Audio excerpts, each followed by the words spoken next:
Vocês se lembram? Tá? O pai de Aristóteles, Nicômaco, ok? É médico. O pai é médico. E claro, não é? Como o médico do rei mora no palácio do rei, é óbvio, não é? Aristóteles desfruta de uma educação bastante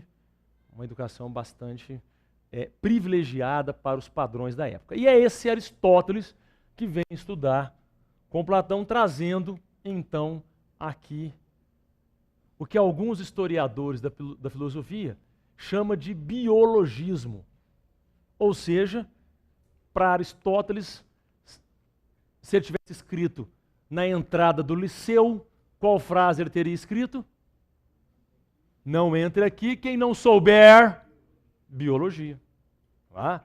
Que é o método que vai valorizar a experiência sensível. Tá? Vai valorizar a experimentação.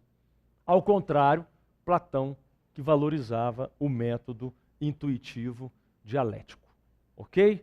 Então, eis aí uma primeira grande diferença que os senhores precisam dominar quando se fala em Aristóteles. Tá? E quem é aluno aqui há mais tempo vai ouvir o que incansavelmente eu sempre digo, que esses 20 anos de convivência foram os mais salutares, não é? Foram os mais pacíficos. Esses 20 anos de convivência foram pautados pela admiração mútua. Não é? No mundo em que às vezes a gente descombina com o outro por causa de uma bobagem, não é? Eis então que esses dois homens conviveram 20 anos, não é? 20 anos, sem que isso fosse um problema de convivência, tá bem? Bom, e onde começa, qual porta é boa de entrar para começar a falar de Aristóteles? Aristóteles tem uma afirmação muito importante. O mundo físico é material. Tá? Então, o mundo físico possui uma matéria. Todo mundo físico possui uma matéria. Tá certo? Veja, esse problema da matéria é velho, hein? Os pré-socráticos brigaram com ele. Isso chega em Sócrates. Não é? Sócrates não deu muita moral. É verdade, é fato. Não é? Sócrates foi fazer mais antropologia, não se preocupou tanto com as questões da materialidade. Não é? Platão, no início, também é mais um antropólogo da filosofia, mas depois, claro, ele foi fazer ciência. E é o cientista Aristóteles que vai pronunciar essa frase aqui. O mundo físico, ele é material. Então, eis o desafio a ser enfrentado. Como que eu posso dizer desse mundo físico material, dizer dele de maneira verdadeira, encontrar nele as verdades, sem recorrer à explicação da dialética ascendente platônica, sem recorrer ao mundo das belas formas, que dá origem à materialidade, etc. e tal. Aí Aristóteles formula uma segunda importante frase para nós, hein? Segunda importante frase. Ele vai dizer: conhecer é conhecer as causas. Então, trata-se, não é, de valorizar aquilo que é causal. Conhecimento da coisa está naquilo que causa a coisa. Conhecendo o que causa a coisa, eis que eu conheço a própria coisa. Certo, dona Sara? Eis que conheço a coisa a qual eu estou estudando. Ó. E aí ele encontra uma primeira causa. A primeira causa é que todo mundo físico tem matéria. Então, a gente Veja, a guisa dos senhores guardarem isso com mais facilidade. Então, vou ver se meu pincel alaranjado, não é? Vai funcionar. Ele está meio fraquinho, é uma pena que ele não vai funcionar, não é? O roxo eu não trouxe, também está precisando recarregar, não é?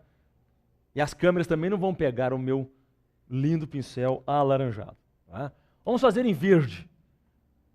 Verde com alaranjado vai dar uma cor aqui, hein?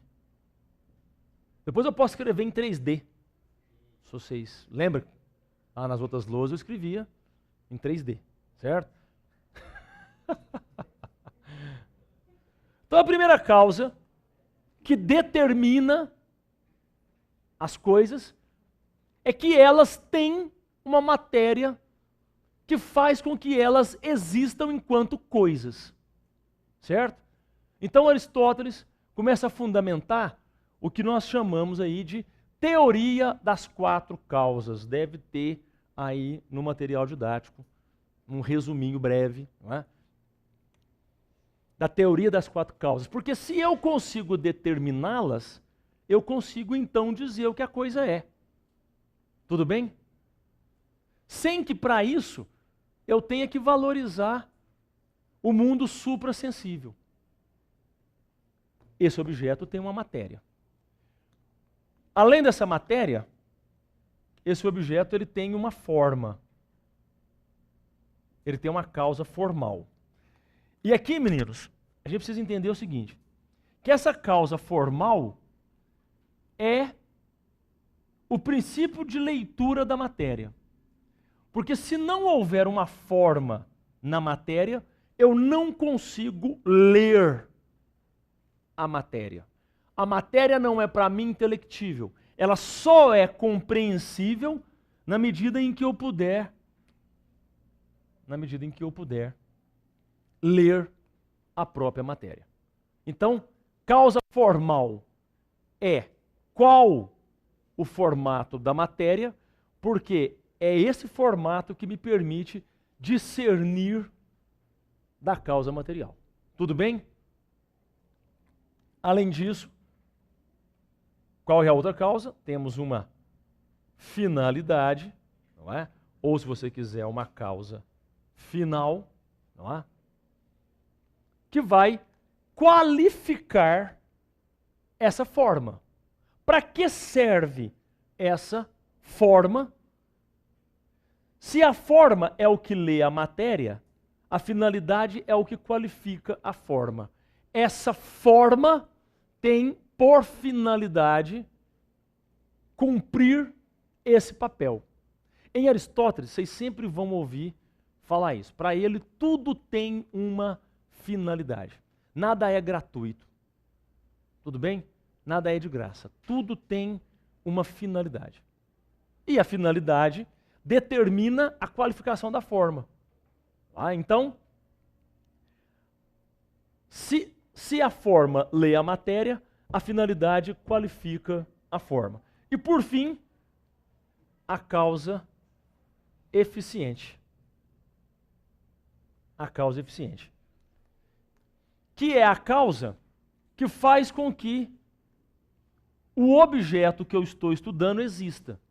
Então, a eficiência é aquilo que promove a existência daquele objeto. Nada existe sem que não haja para ele, para aquele objeto, uma eficiência que o determine. Tá? Senhores, peguemos o exemplo de Aristóteles, que eu acho que é ótimo. Tá? Imagine uma escultura. Então você tem uma escultura de mármore. Essa escultura de mármore tem forma de Alexandre. Lembrando que Aristóteles foi professor de Alexandre. A finalidade de cultuar a memória. Não é isso? E a causa eficiente, o escultor. Então veja. De mármore podem ser inúmeras coisas, portanto, uma escultura de Alexandre me permite ler o mármore, que ele por si mesmo, esse mármore não é nada, tá? Ele só é quando ele deixa de ser mármore bruto e se transforma na escultura de Alexandre. Daqui a pouco a gente fala de ato e potência, e aí você entende que esse Alexandre sempre esteve dentro do mármore, que em potência já era a escultura de Alexandre.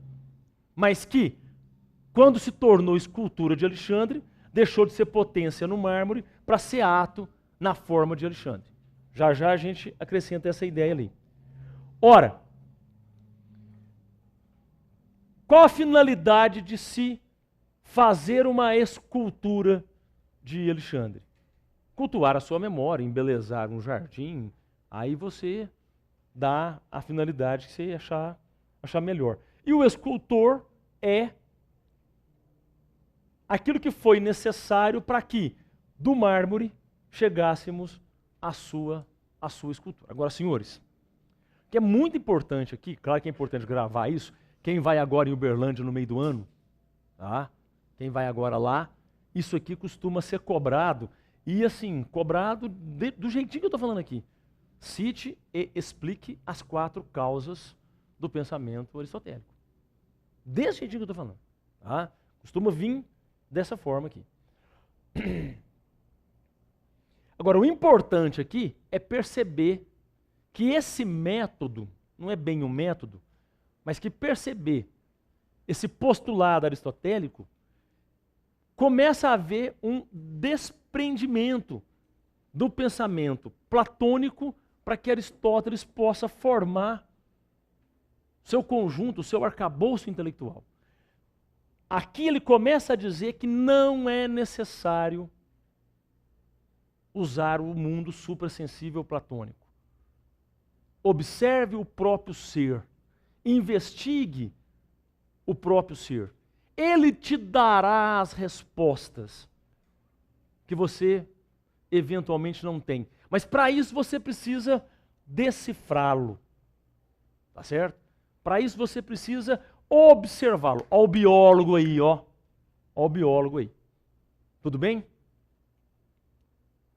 A partir dessa ideia, Aristóteles começa a pensar conceitos que vão permitir fazer a análise e a justificativa daquilo que as causas apontar. Então, por exemplo, ele vai fazer uma primeira investigação aqui, aonde nós vamos ter o conceito de substância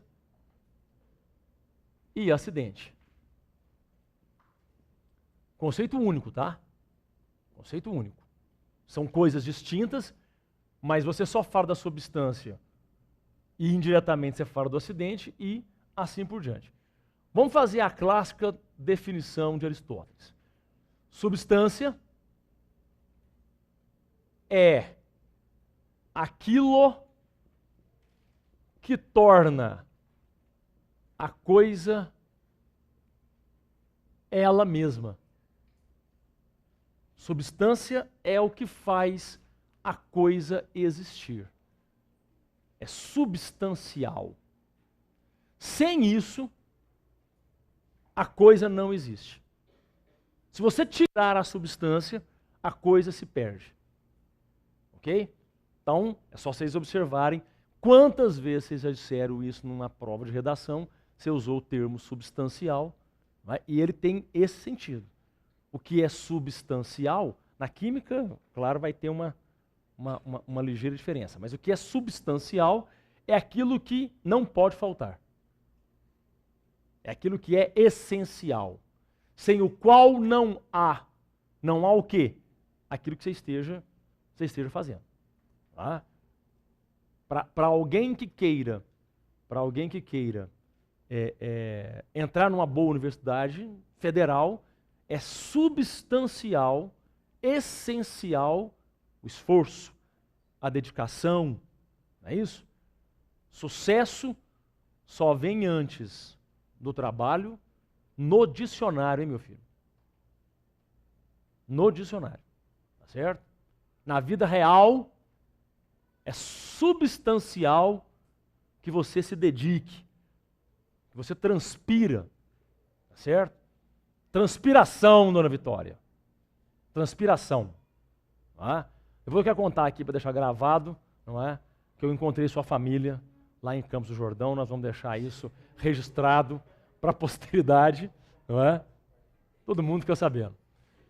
Senhores, o que é acidental é aquilo que pode vir ou não atribuído à coisa. O acidente é circunstancial. Circunstancial. Tá bem? Então, melhor exemplo você tem. Para isso vou usar meus dotes artísticos, não é? Aguardado aí com ansiedade. Eis uma árvore, a raiz e a maçã, certo? Nesse momento, normalmente eu paro, porque as pessoas ficam perplexas, não é? Acachapadas, não é? Estupefatas, não é? Então eu aguardo um minutinho para que as pessoas se recobrem, não é, do impacto. Tudo bem? Senhores, não existe desenho melhor que isso, não é? Você perdeu a aula passada, É. Senhores, a raiz é a substância, enquanto que a maçã é o acidente. Se você tira a raiz, essa coisa linda e maravilhosa, que é a árvore, deixará de existir. Tudo bem? Então ela é substancial. O acidente para o seu turno é, que no caso é essa linda maçã, não é? Se tivesse meu pincel vermelho aqui, obviamente eu coloriria, não é? É acidental porque pode vir ou não atribuído ao ser. Senhores, vejam, se a substância tem, por característica, fazer com que a coisa exista, tornar a coisa ela mesma, o acidente para o seu turno explica que coisa é. Porque se você sabe que é uma maçã, você não chama mais de árvore, certo? Você chamará sempre de macieira. Então não é uma árvore mais. O acidente, portanto, ele tem a capacidade de explicar o que a coisa é, certo? Então a gente costuma dizer para o aluno, os acidentes são as características que determinam o ser, enquanto que a substância é aquilo que causa o ser. Ok? Há uma causa da existência dessa árvore, não é a maçã. Porque quando a maçã nem lá está, a árvore permanece ela mesma. Tá certo? Então a substância determina a existência. O acidente qualifica, explica. Senhores, se vocês observarem direitinho, vocês vão encontrar aqui a tentativa de harmonização de dois filósofos pré-socráticos. Dois filósofos que travaram uma disputa imensa no mundo pré-socrático e que foi levado em conta pelo historiador Aristóteles, que entre outros atributos é um grande historiador, em que ele tenta, num único conceito, explicar que coisas da natureza transformam-se o tempo todo e coisas na natureza não transformam. Ora, a substância, sendo representativo disso que não transforma, acomoda as ideias de Parmênides. Tudo bem? Enquanto que o acidente, como aquilo que é mutável, não é? Você ter cabelo enrolado ou liso é um acidente. Porque a qualquer momento você pode mudar. É mutável. Não é? não ter cabelo é também algo que se dá jeito. Pode não ser muito fácil, não é? Mas dá-se jeito também, tá certo? Não está condenado para sempre o sujeito que não tem cabelo. Ele pode usar aí os modernos recursos que a tecnologia coloca à nossa disposição. A nossa não, obviamente, porque eu tenho cabelo, não é? Estou me referindo aí aos colegas que eventualmente forem ficando careca, não é isso? Vamos torcer para que algumas pessoas não percam cabelo. Porque se precisar colocar uma peruca lá, precisar usar peruca, meu amigo, vai pagar uma fortuna, porque, não é? Enfim.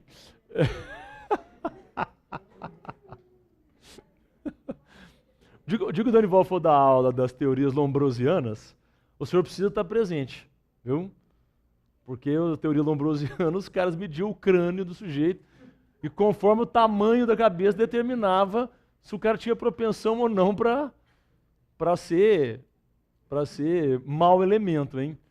Tá, então, o dia que você for nessa aula, você tem que pedir para você estar lá junto para fazer a explicação. Tá? Senhores, nesse sentido, portanto, quanto mais acidente a substância tiver, mais você explica essa substância. Tudo bem? Então, o acidente, o aluno às vezes, o importante é a substância. O acidente é importantíssimo. Agora, observe que ele é mutável. Observe que se você tem cabelo comprido, você pode cortar. Se você mora na rua tal, você pode mudar.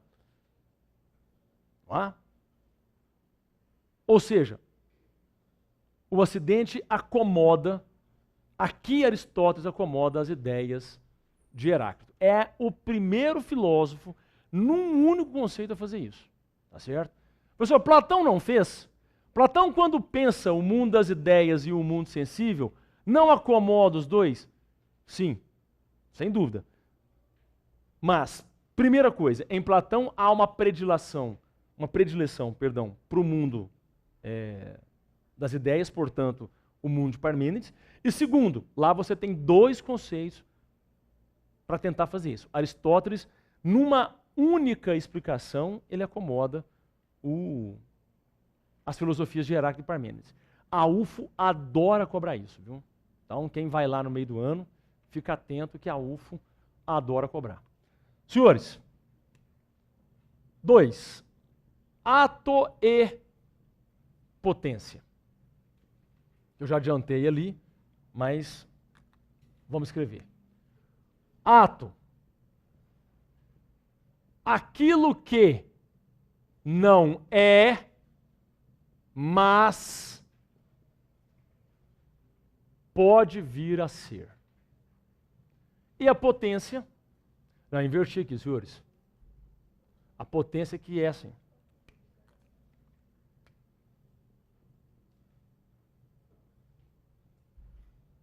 E o ato, aquilo que já é. Então, observe. Toda a matéria possui potência para. Aquilo para qual a matéria possui potência é aquilo que, naquele momento, que ainda é potência, não é. Mas há na potência a possibilidade de vir a ser. Esse vir a ser aqui, movimento. Ok? Mas uma vez transformado naquilo para qual a matéria tem potência, que é o ato, você tem a atualização daquilo que é potencial na matéria. Então, observe os senhores que, enquanto ato, você tem aquilo que a potência poderia ser atualizado naquilo que é. E enquanto potência, você tem a possibilidade de. Aristóteles se preocupa com essa questão justamente para mostrar que, na transição de potência para ato, não houve transformação de uma coisa para outra. Por que não houve transformação? Porque o ato, ainda que em potência, jamais poderia ser algo diferente daquilo para qual antes ele ainda não era. Esse bloco de mármore não pode transformar-se numa coisa para o qual ele não tem potência. O que é a escada do mármore? O ato do qual o mármore sempre teve potência. Portanto, o estado atual da coisa, muita atenção para isso aqui, ó. O estado atual da coisa sempre esteve em potência na matéria da coisa. Tudo bem? Tudo bem?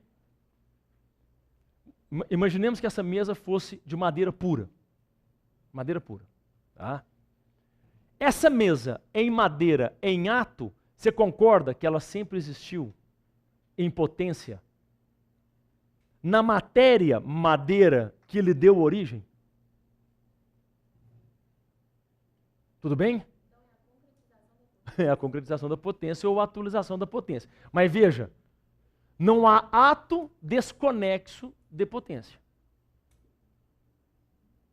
Não é isso? De uma semente de IP em potência, só pode ter uma árvore IP em ato. Portanto, aquilo que é o estágio atual da potência sempre esteve contido na própria potência. Nada que é ato é estranho ao que é potência. Por isso que ele nega que haja transformação de uma coisa para outra. Certo, senhores? Tudo bem? Vi algumas carinhas aí meio preocupadas aí. Entenderam essa parte? Eu tenho mármore, ele é em potência uma estátua. Isso. E se você tem a estátua, você tem a atualização, o ato do mármore. Porque aquele mármore poderia ter dado inúmeras outras coisas, mas nada diferente do próprio mármore. É uma atualização do mármore. Isso. E como a atualização do mármore não pode ser diferente dele. Ó. Ou seja, as coisas que existem em ato não podem ser diferentes do que antes elas eram em potência. Isso é impossível de acontecer. Uma mesa de madeira já estava contida na árvore, lá na plantação da madeira.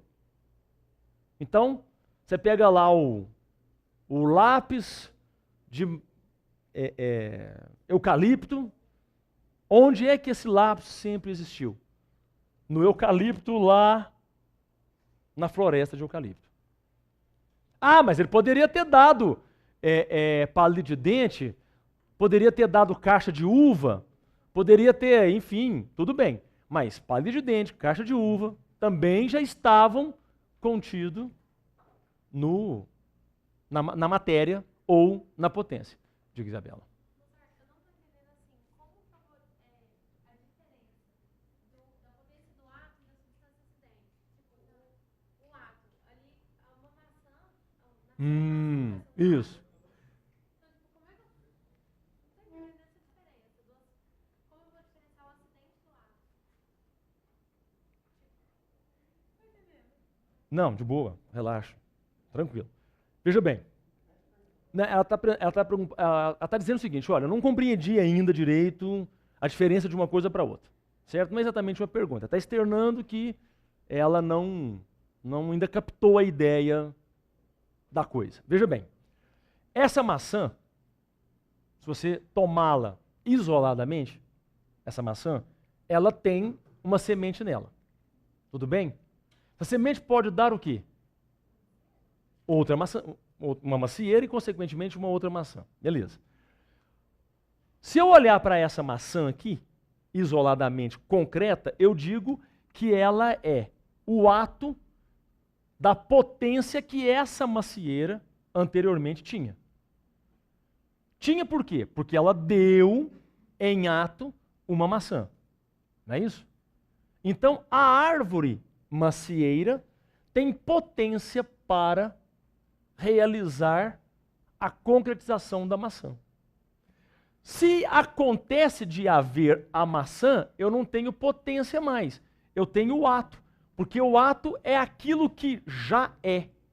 Enquanto que a potência não é. Mas ela pode vir a ser. Se eu disser para você que você é em potencial mãe, você entende o que eu estou dizendo. Em potencial, né?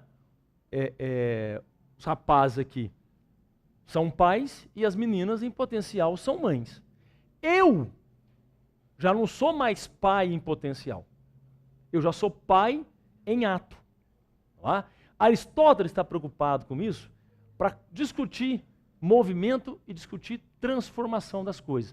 E, sobretudo, criar nas coisas, entre elas, uma relação fundamental. Que relação é essa? A relação de que? De um ser humano em potencial, só pode vir outro ser humano em ato. Então, nós que existimos no mundo, podemos ser explicados, porque toda a discussão dele é para não voltar lá em Platão e ser obrigado a lançar a mão do recurso das belas formas. Não, veja, há uma relação entre as coisas, entre uma coisa que existe e outra que não existe, mas pode vir a existir. Não é isso? As coisas que existem, existem porque antes dela existiram outras coisas. Ele fala, vou falar daqui a pouquinho agora, do ser necessário e do ser contingente. Tá? Então, você não precisa usar o recurso das ideias inatas platônicas, porque basta que você desvende esse mistério. Qual o mistério? O mistério de perceber que em ato as coisas que já existem existiram em potência antes em algum lugar. Tá? É o caso do seu filho. Vai nascer, mas hoje ele é uma potência. Tá? Todos os senhores aqui têm potência para brilhantes médicos, advogados, engenheiros. Tá? Alguém vira e fala assim, professor, vou tomar conta da fazenda do meu pai, não é? Resolvi isso com ele. E você que tinha enorme potencial para, não tornou aquilo em ato. Porque a potência ela pode ser interrompida. Não é? Cadê a turma aqui? Guilherme, cadê o pessoal? A Sofia teve um tempo envolvido com isso. O pessoal que vai na música lá, em algum momento trabalhou na orquestra lá, tocou participou de algum musical, né? Tem ouvido musical, gosta de música, mas não chegou a ser músico. João, tá? Tem potência para PV, né? Que tem um potencial enorme, né? Tremendo guitarrista, careca, né? Mas um gigante guitarrista, não é?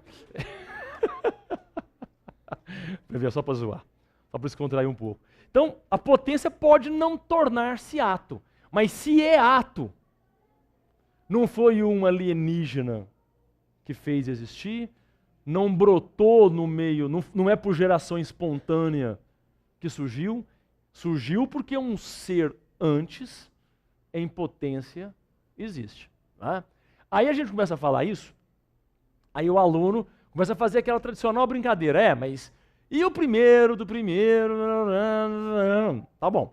Aí Aristóteles chega uma hora que ele vai falar sobre o primeiro motor, aquele ser que é ato puro, porque antes dele não teve potência.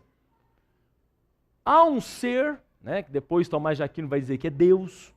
Tá? Tomás de Aquino lá na frente diz assim, não, esse primeiro ser aí, que Aristóteles chama de primeiro motor, é na verdade Deus.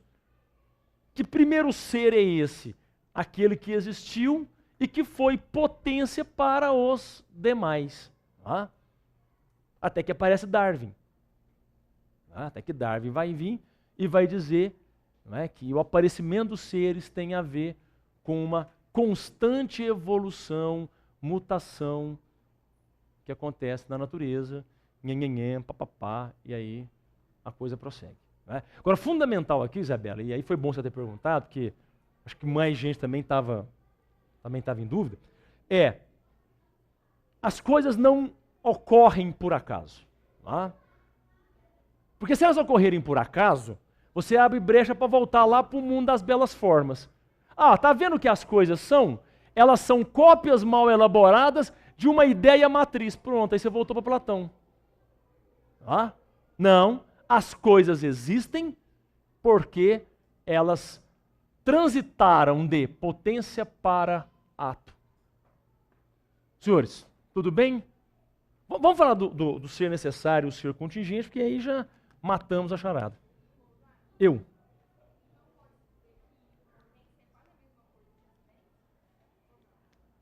A potência, ela tá mais para a substância, né?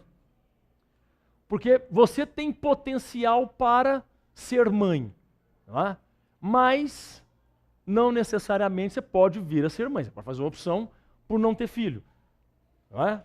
Então, substancialmente, você tem potência para ser mãe. Mas se você vai transformar isso em ato ou um acidente, não é? Talvez não.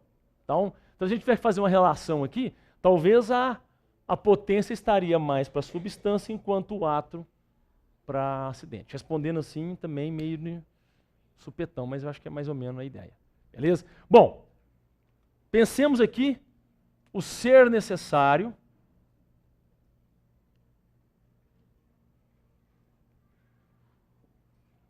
e o ser contingente.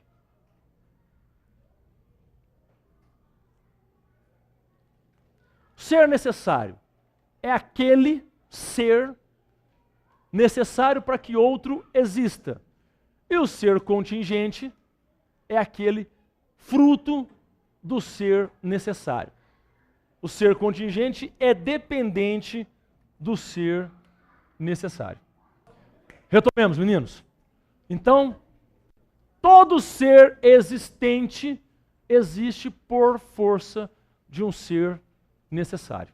Todo ser existente, não é? Pode ser necessário para outro ser. Então, numa dada relação, você determina o que é o ser necessário e o que é o ser contingente. Tá certo? Eu sou necessário, pegando o exemplo aí que a gente já brincou com a questão dos filhos, né? O pai é necessário ao filho. O filho é contingente ao pai. O dia que o filho tiver um filho, ele tornou-se necessário ao seu filho, mas não perdeu a condição de contingente para o seu pai. Beleza? Meninos, esses estudos de Aristóteles vão compor os 3 primeiros capítulos da metafísica aristotélica. Tá? Os 2, 3 primeiros capítulos da metafísica aristotélica. Esses textos, quando a obra de Aristóteles foi ser catalogada, não couberam, esses textos, eles não ficavam bem, nem no livro de botânica, nem no livro de ética, nem no livro de política, nem no livro da física. Colocou-se esses textos no livro depois da física. É aí que nasce a metafísica clássica, o termo metafísica em Aristóteles. Tá? Vamos lembrar isso, porque isso aqui é um detalhe importante. Tá? Meta. Depois,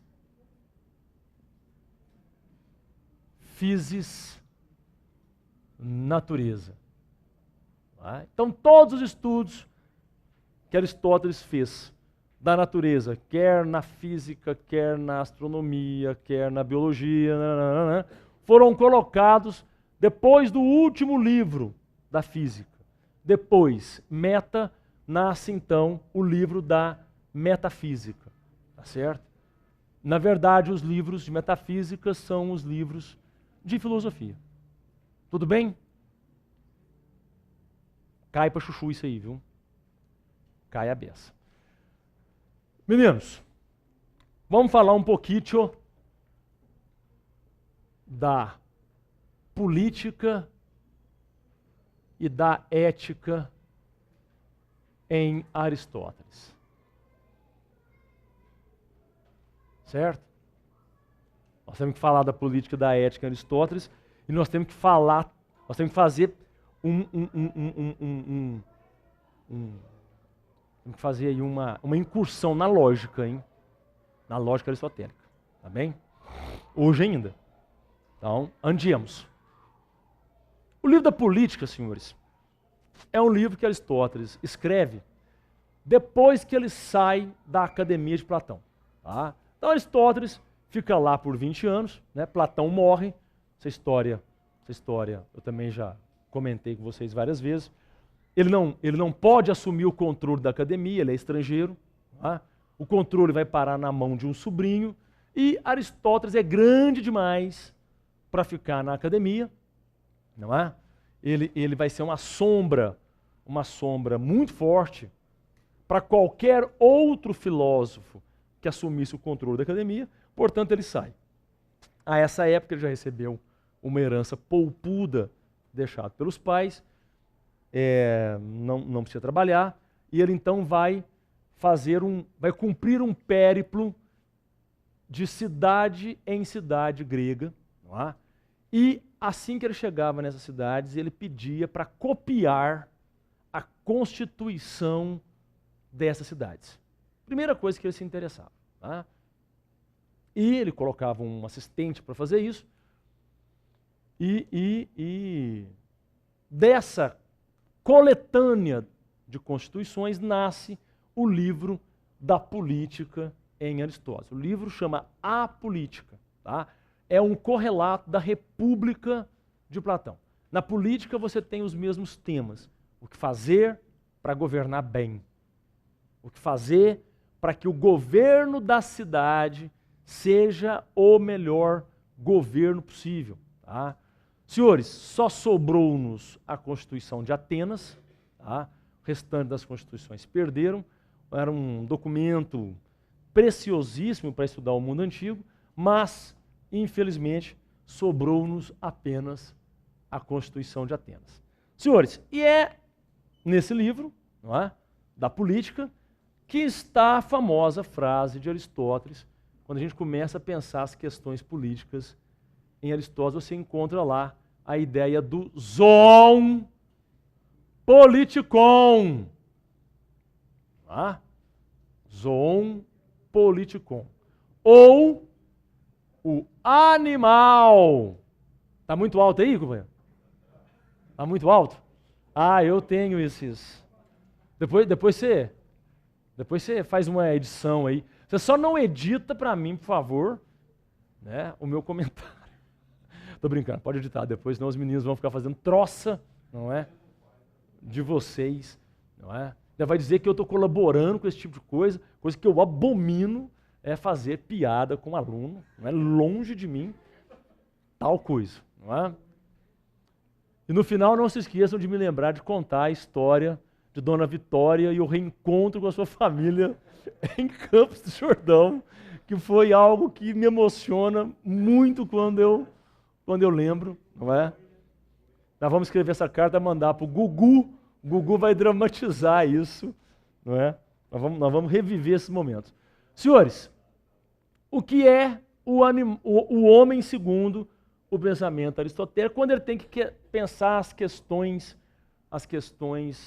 coletivas? Não é? Lembrando aqui, meninos, né, vamos fazer essa lembrança rápida, que político aqui é o morador da polis, tá bem? É sempre bom a gente, mesmo a gente que lê esses negócios, às vezes está atento, de vez em quando a gente lê a palavra político e logo já imagina a política partidária, logo imagina o exercício do poder político na sua feição moderna, não é? Aqui não. Politikon é o sujeito que mora na polis. Não é isso? Então, para Aristóteles, o homem é um animal político porque faz parte, isso aqui é muito importante, faz parte da sua natureza. Tá? Faz parte da nossa natureza a vida coletiva. Sem ela, nós seríamos o pior dos animais. O pior dos animais. Por quê? Porque o homem abriria mão da racionalidade, abriria mão de ser um sujeito equilibrado e centrado, ficaria somente na sua versão selvagem, agressiva, não é?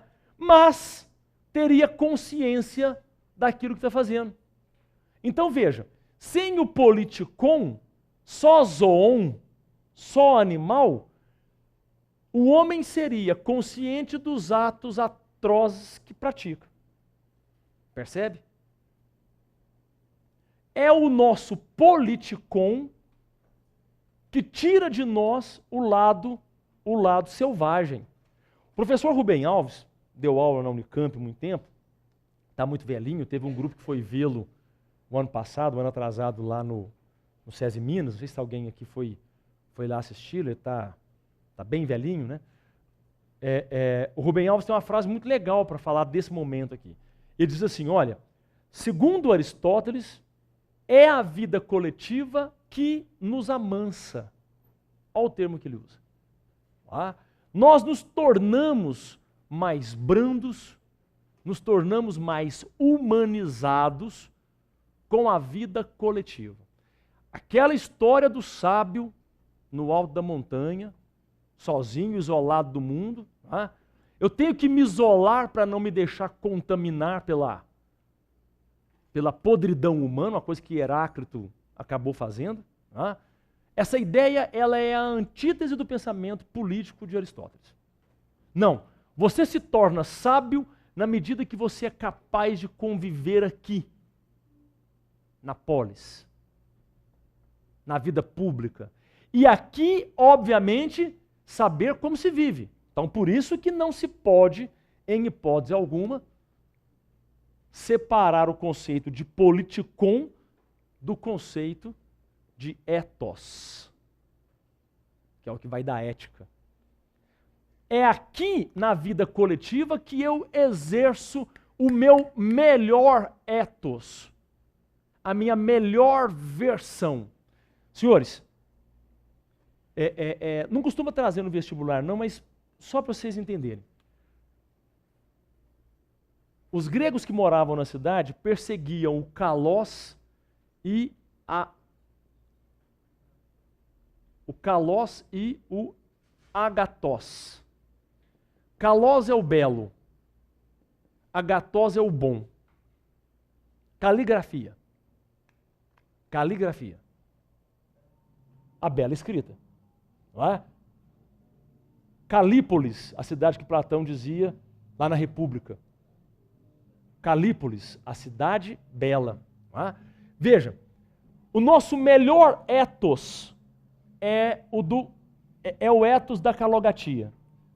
Qual é o nosso melhor ethos? É o ethos do belo e é o ethos daquilo que simultaneamente é bom.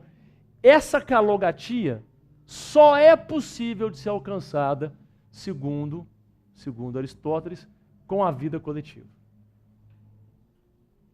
Você, veja, é um processo constante. Tá? É um processo. Você nasceu para a vida pública. Nascemos para a vida pública, mas não quer dizer que nós iremos viver nela, porque nós podemos, evidentemente, negar a vida pública, negar a vida coletiva. Lá em Sociologia, com Durkheim, vocês vão estudar lá o fenômeno social patológico. Aquele tipo de fenômeno em que o sujeito nega o estar na sociedade. Não é isso? Então, eu posso negar a vida coletiva, mas aí não exercerei o meu melhor ethos e nem vou encontrar a minha calogatia.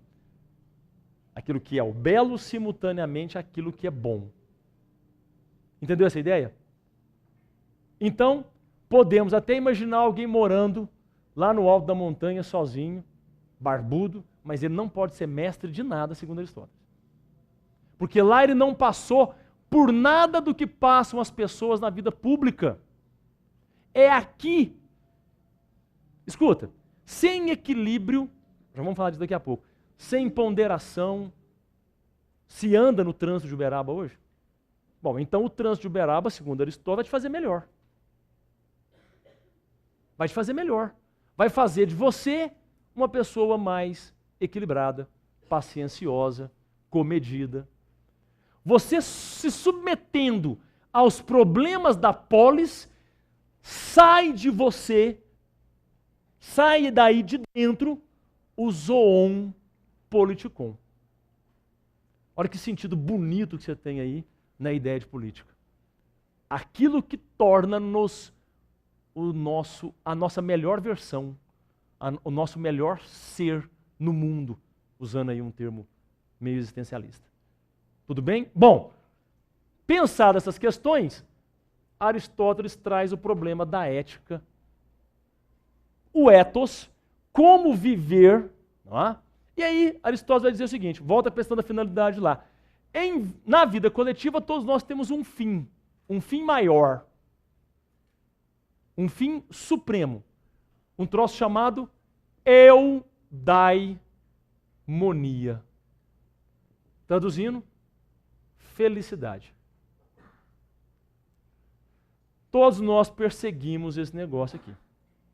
É por isso que a cidade, não é para os gregos, no tempo de Aristóteles, não é?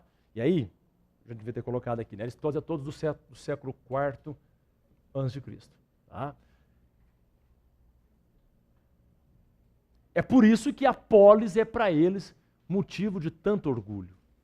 Veja, realizar-se na polis é encontrar o quê? A felicidade. Agora, a ética, né, que leva a essa vida feliz pressupõe uma regrinha muito simples. Pressupõe a mediania. Pressupõe o meio termo. Segundo Aristóteles, tudo tem a ausência completa, tudo tem o excesso completo. Né? Se já é excesso, obviamente, está para lá de completo. Né? E você deve optar, portanto, sempre pelo equilíbrio. Essas ideias, senhores, estão lá na ética a Nicômaco. Tá? Não estão na política mais. Ética a Nicômaco, não o pai, o filho agora. Tá certo? Ética a Nicômaco.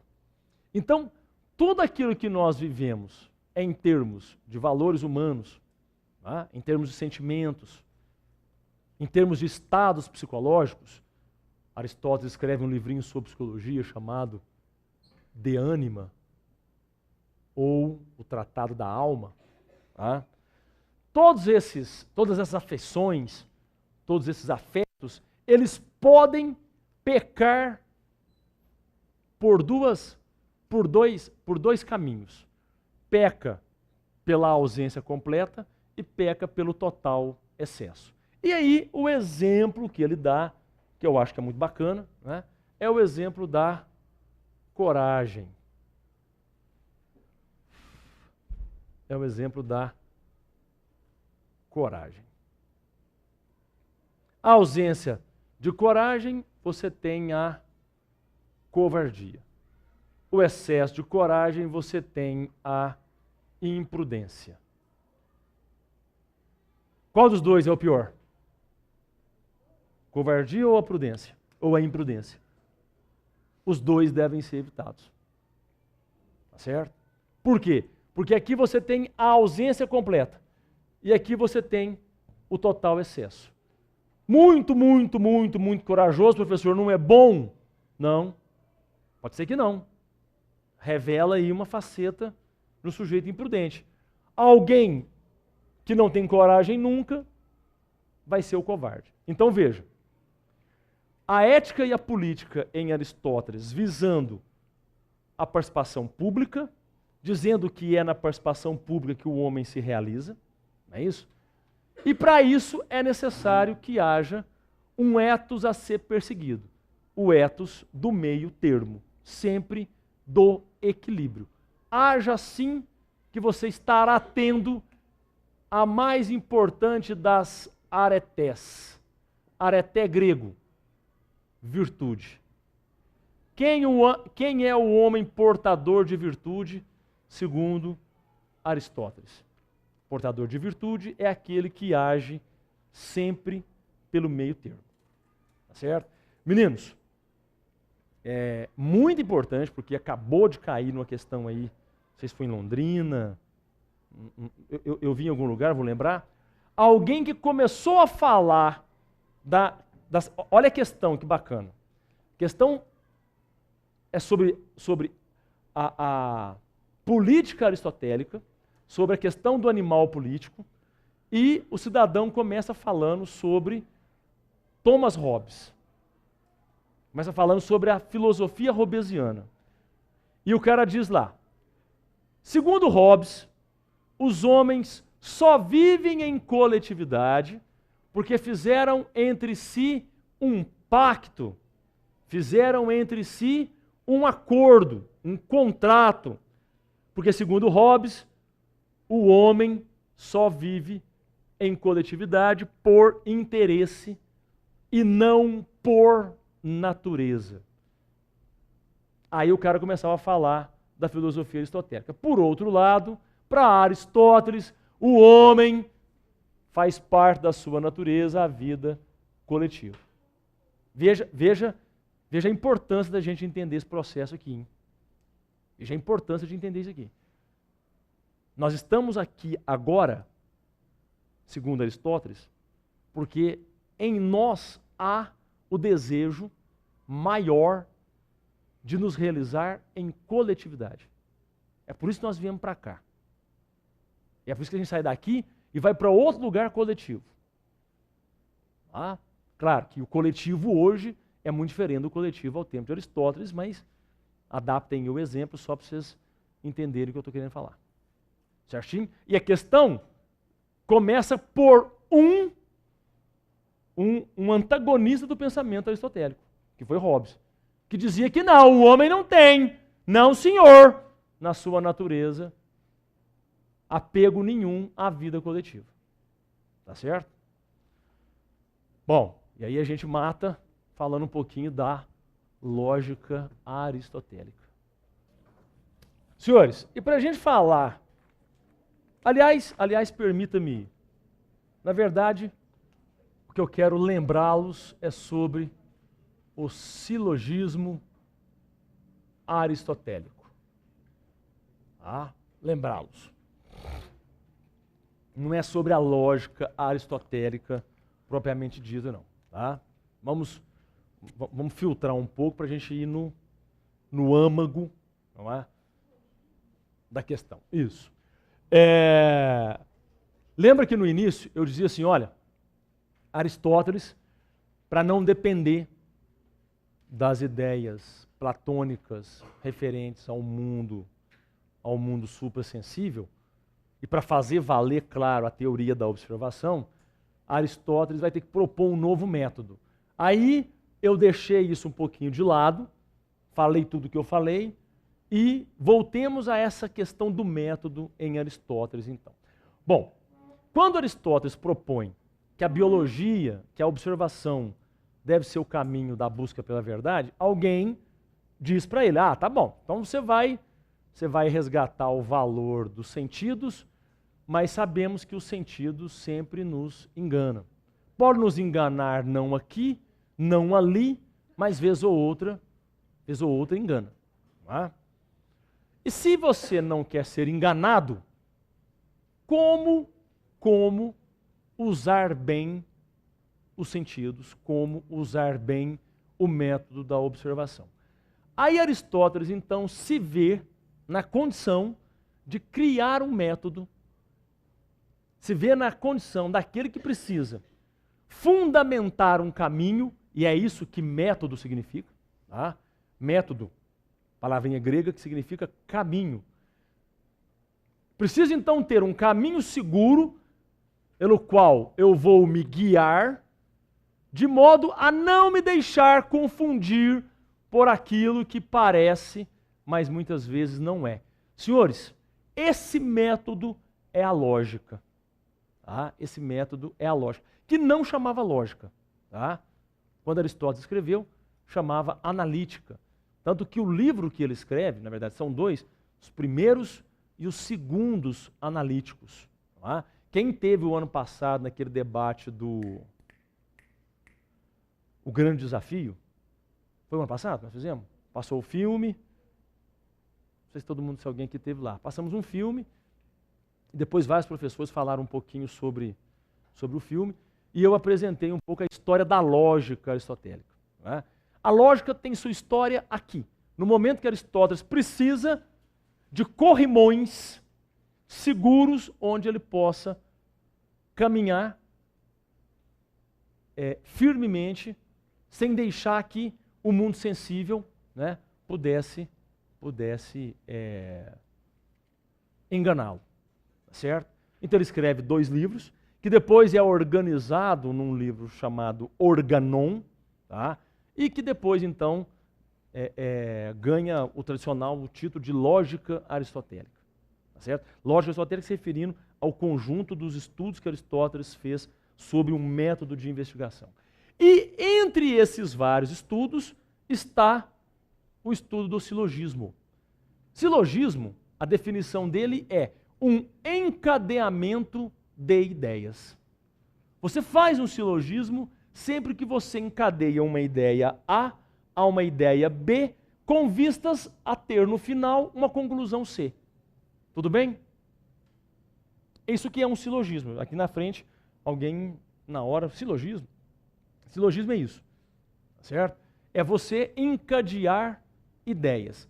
Silogismos, eles podem ser falsos, eles podem ser verdadeiros, a gosto do cliente. Tem um e-mail que circula por aí, os alunos adoram mostrar esse e-mail para todo mundo, não sei o que, é Deus é cego sou eu não sei o que, então eu sou Steve Wonder. Vira uma bagunça, isso é um silogismo. Claro que é um silogismo totalmente furado, né? Eu não lembro mais como é que era, mas tinha um monte deles lá, né? Circulavam um e-mail por aí, de vez em quando vocês têm como encontrar isso. Você pode encadear ideias e concluir por falsidades, é claro, não é? Mas o silogismo ao qual nós vamos nos referir aqui é o silogismo científico. Tudo bem? E é esse que é cobrado. Meninos, aí começa aquelas regritas lá, atenção, navegantes da nave UFO no meio do ano, tá? Como diria Pedro Bial, vocês vão encontrar isso lá na prova, agora no meio do ano, hein? Tá certo? Então presta atenção. Algumas regrinhas. Todo silogismo é uma dedução. Todo silogismo é uma dedução. O que é uma dedução? Dedução é um raciocínio que você parte de uma premissa geral para alcançar uma premissa particular. Tudo bem? Todo silogismo é uma dedução. Então, quando eu digo assim, vamos lembrar,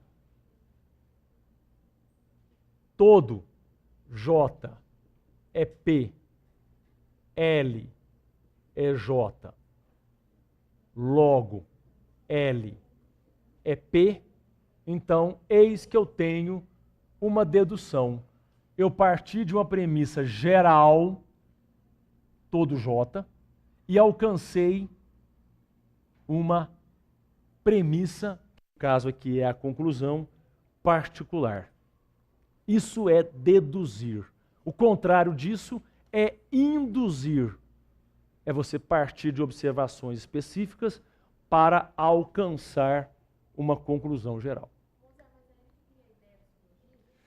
É ele que instrumentaliza isso como uma possibilidade de se fazer ciência. Ah, estão pedindo para repetir a pergunta, não é? Minha querida Júlia Marzola indagou-nos se foi Aristóteles que criou o silogismo. É isso? Aristóteles é o primeiro a instrumentalizar isso como um método para se alcançar a ciência. E ele estava tão preocupado com essa história do método que ele faz questão de dizer: a lógica não é uma ciência. Ela é um mecanismo para. Tá? Ela tem que ser diferente da ciência porque ela é anterior à ciência. A lógica é a maneira como o meu pensamento deve bem proceder para que a ciência que eu vier a fazer tenha, evidentemente, boa procedência. Trocando em miúdos, se você não pensar direito, você não faz uma boa ciência. Certo? Então daí ele passa a instrumentalizar essa ideia com o objetivo de dar ao cientista mecanismos para indagar a ciência. Tudo bem? Então, primeiro aspecto, a gente não pode perder de vista. O silogismo é uma dedução. Tá bem?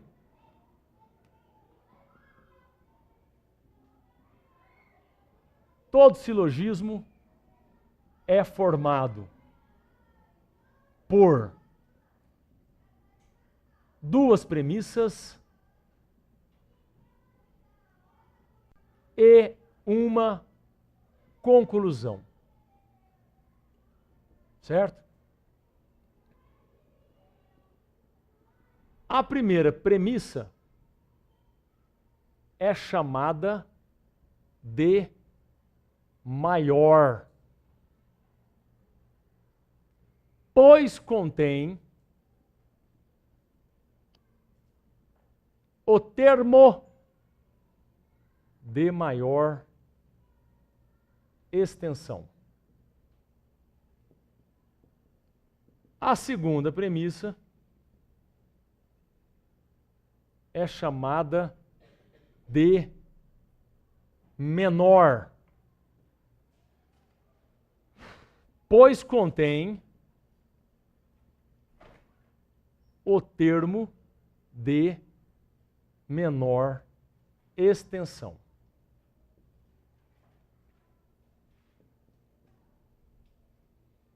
O termo médio nunca aparece nas premissas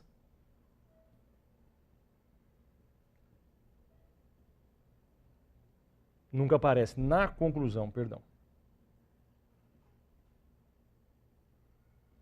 Mas sempre vem nas premissas.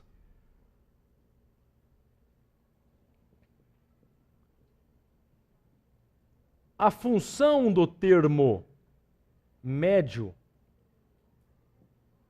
é unir na conclusão termos maior e menor. O termo médio deve ser universal, ao menos uma vez. E a conclusão não pode nunca ser maior do que as premissas.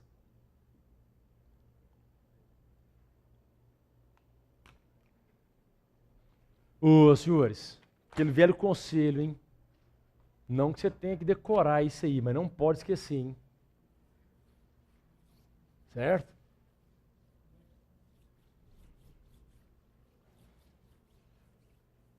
O pessoal que não está acostumado a dar aula comigo está doido para me parabenizar pela letra, fica à vontade, viu?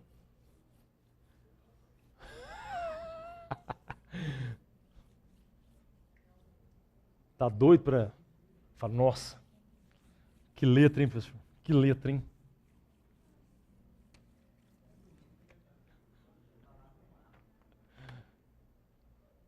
Até que anda bonitinha. Até que ela anda. Vamos dar exemplo aqui do mais famoso silogismo de todos os tempos, né? Todo homem é mortal. Sócrates é homem. Logo, Sócrates é mortal. Certo? Tudo bem, senhores. Tem aqui uma dedução, não tem? É o mesmo modelo aqui, ó. Todo homem é mortal, Sócrates é homem, Sócrates é mortal. Então, primeira regra, silogismo, ok. Todo silogismo é uma dedução. A primeira premissa é chamada de premissa maior. Ela contém o termo de maior extensão. Mortal? Mortal é o termo maior? Isso. Na verdade, ela não fez uma pergunta, ela está fazendo um comentário, né? Mas eu vou assim mesmo externar para todos o comentário de Dona Letícia. Né? Letícia começou a falar sobre por que mortal é o termo de maior extensão. Porque mortal contém os outros dois termos. Ele é maior porque ele contém. Os outros dois estão dentro de mortal. Quais outros dois? Homem e Sócrates. Tá certo? Então, se você fizer uma comparação dos três termos, você verá que mortal é mais abrangente do que os outros dois. Ô, senhores, e aqui vai um truque, hein? Um macete aqui. Na hora que aparecer um silogismo para você, primeira coisa a fazer é identificar os termos. Tá? Normalmente, nos livros didáticos, né, trazem uma expressãozinha que ajuda muito, que é assim: mortal é o termo extremo maior. Ele está na extremidade da premissa maior. Tá certo? Enquanto o menor está na extremidade da premissa menor. Lá na extremidade, Sócrates, termo menor. Tá bem? E por isso, se ele é o termo menor, ele batiza essa premissa de premissa menor. Ok? Eis aqui, portanto, aqui eu tenho o termo maior e aqui eu tenho o termo menor. Por duas premissas, uma conclusão está lá, primeira, a segunda. O termo médio sempre aparece nas premissas, mas nunca aparece na conclusão. Por que homem é médio? Por esse raciocínio que eu estou desenvolvendo. Por que ele é médio? Porque ele é menor do que mortal, entretanto, ele é maior que Sócrates. E por que Sócrates é o menor? Porque Sócrates é o único termo aqui que não contém nenhum. Está contido por todos. Beleza? O termo médio nunca aparece, mas aparece, não aparece na conclusão, ele não está aqui, e ele aparece sempre aqui nas premissas. A função do termo médio é unir na conclusão termos maior e menor. Olha a conclusão aqui. Você tem o termo maior que estava aqui, desceu para cá, e o termo menor que estava aqui, desceu para cá. Então a conclusão nada mais é do que a união dos termos menor e termo maior. Beleza? Dararam, dararam, dararam. O termo médio deve ser universal ao menos uma vez. Onde que ele é universal? Na premissa de cima, todo homem. Se ele não for universal, ele pode ser particular. Alguns homens. Se eu tenho que alguns homens são mortais e Sócrates é homem, qual a minha conclusão?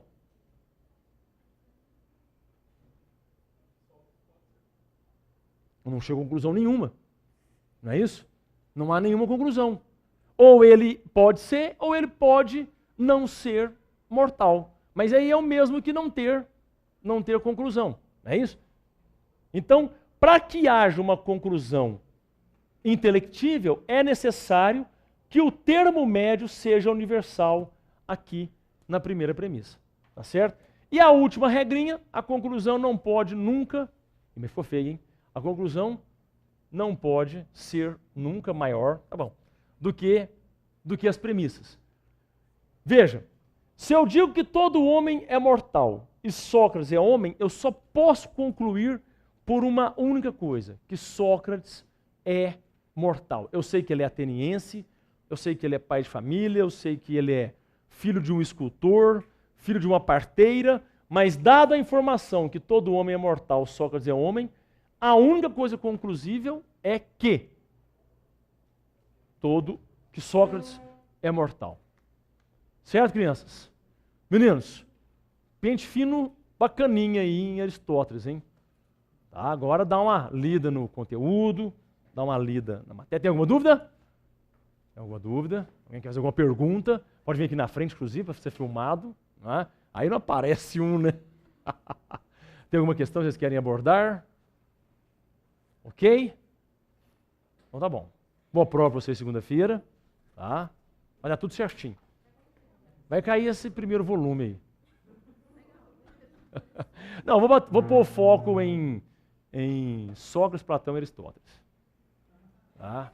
Não, pré-socráticos, aquilo ali eu talvez não ponha o foco. Tá? Na minha prova, duas questões, né, gente? Eu tenho que escolher. Não dá para fazer muita firula. Né? Não, duas minhas, duas dela. Isso. Tá? Tudo bem? Senhores, nesse intervalo de tempo, ao ler alguma coisa, ao for estudar, quando forem estudar algo que estiver em dúvida, vai lá na sala do professor na hora do intervalo, rapidão, não é? Vem aqui à tarde eu estou na escola, não tenho aula à tarde, vocês batem lá na porta, lá a gente troca uma ideia lá. Eu fico lá perto da onde fica o pessoal da matemática, história, eu estou lá para cima. Beleza? Só nas quartas-feiras que não, hein? Quarta-feira não. Tudo bem? Como é que é? Como é que é? Ah, sim, então vamos despedir todos, não é? Desejando uma boa tarde, não é? Que vocês tenham um resto de terça-feira o mais agradável possível, não é? Ao voltar para casa, não desliguem relógio, não batam campainha, tá certo? Volta todo mundo para casa direitinho. Abraço, senhores. Obrigadão.